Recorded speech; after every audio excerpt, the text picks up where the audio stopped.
Mr. Winward, we ready to proceed? We are ready to proceed. All right, then. Ms. Franke, how do you plead to count 1, aggravated child abuse, a second-degree felony? Guilty. To count 3, aggravated child abuse, a second-degree felony? Guilty.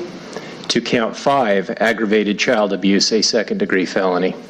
Guilty. And to count 6, aggravated child abuse, a second-degree felony? With my deepest regret and sorrow for my family and my children, guilty. There is a factual basis set forth in the agreement that is...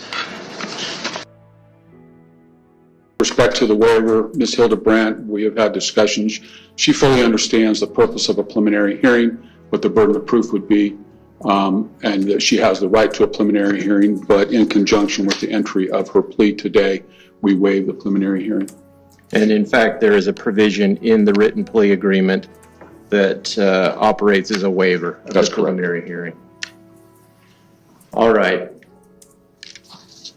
Ms. Hildebrandt, I've been handed a written document, a plea agreement with your signature on it. Did you sign that document? Yes. And you did that to represent to the court that you have read the document carefully, that you understand what you've read, that you agree to all of the terms that are set forth in that written document? Yes, sir.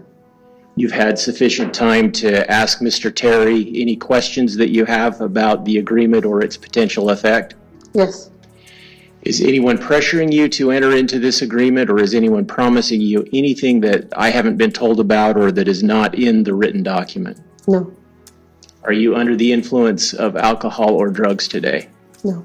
Is there anything today that could interfere in any way with your ability to understand the agreement, its potential consequences? No. No physical condition, mental health, or emotional condition, nothing that could interfere with your present ability to evaluate the agreement and decide if it's what you're prepared to do today? No. You don't need more time, you're ready to go. Yes.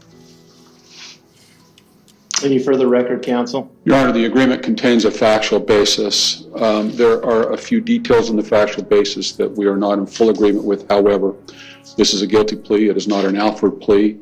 The factual basis sets forth facts that we agree with, that Ms. Hildebrandt agrees with, that are sufficient for the court to accept her plea with respect to the 4 counts to which she is pleading guilty.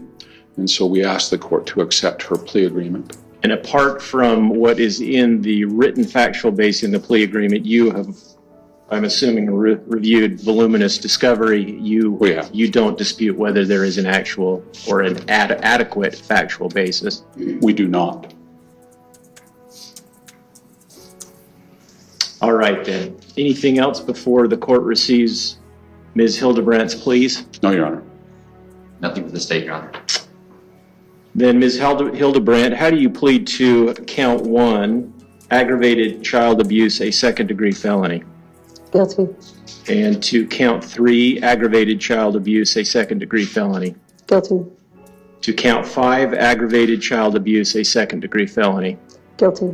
And to count 6, also aggravated child abuse, a second-degree felony? Guilty. The court finds that there is a sufficient factual basis. The court, in addition, finds that Ms. Hildebrandt's pleas are made knowingly and voluntarily. The court therefore accepts and enters those pleas, dismisses the remaining 2 counts.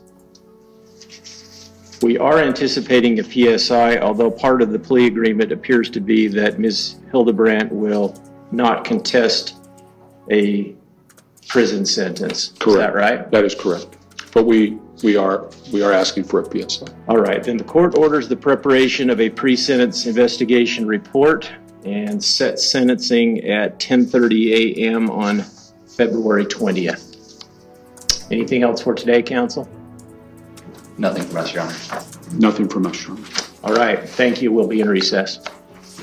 Okay, and the phone number you're calling from. Tell me exactly what's happened. I just had a 12-year-old boy show up here at my front door asking for help. And he's said he just came from a neighbor's house, and we know there's been problems at this neighbor's house. He's emaciated, he's got tape around his legs, he's hungry, and he's thirsty. Okay. your door locked? No, I'm sitting outside with him on the front patio. And he asked us to call the police. So he's very afraid. What's your last name?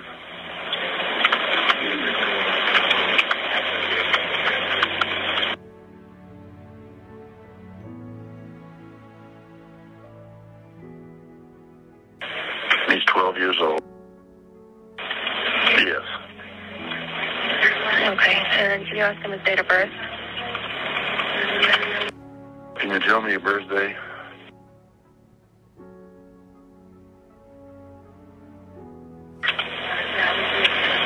Okay, and are the neighbors out of their home, or is anybody looking for them that you can see? No. Our homes are far enough away. I'm not sure. How did you get out of the house? Porch. He went out. He says he just left through the porch at the neighbor's house. Her name is Jody Hildebrandt, and she lives 2 doors up the street. Out here in Cayenne. Yeah, out here in Cayenne, the houses are far apart, so he walked just under a block to get to our house. He rang my doorbell and asked me to call the police. Does he seem to be under the influence of drugs or alcohol? I don't think so, but he's very thirsty, and Need an ambulance? I don't think he needs an ambulance. I'll let the cops decide that, but his ankles are taped up, and he won't tell us why. Okay. But he has duct taped around each ankle. Yeah, there's sores around them. I think there's a good chance he's been... Oh, and he has them around his ankles. I mean, his wrists as well. Okay, this boy has been...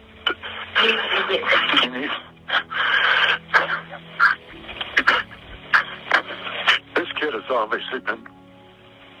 I think he's been detained. He's obviously covered in wounds. Okay. Let's get the paramedics headed over that way, okay? Oh, that's a good idea, too. Let's see. Has he told you where his mom or dad are? Haven't asked him that. Yeah. You know where your mommy is? I really got you. Yeah, I'm sure that doesn't matter, son. Do you know where your mom and dad are? Well, actually, I don't know where my mom is, but I do know where my dad is. He's not anywhere here. Really, no. Nowhere here. Okay. No, he doesn't seem to. He says he knows where his mom is, but...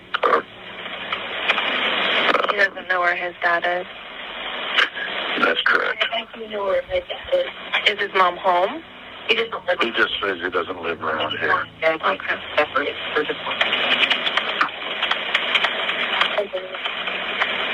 Is his Yeah, mom we're in getting... the area?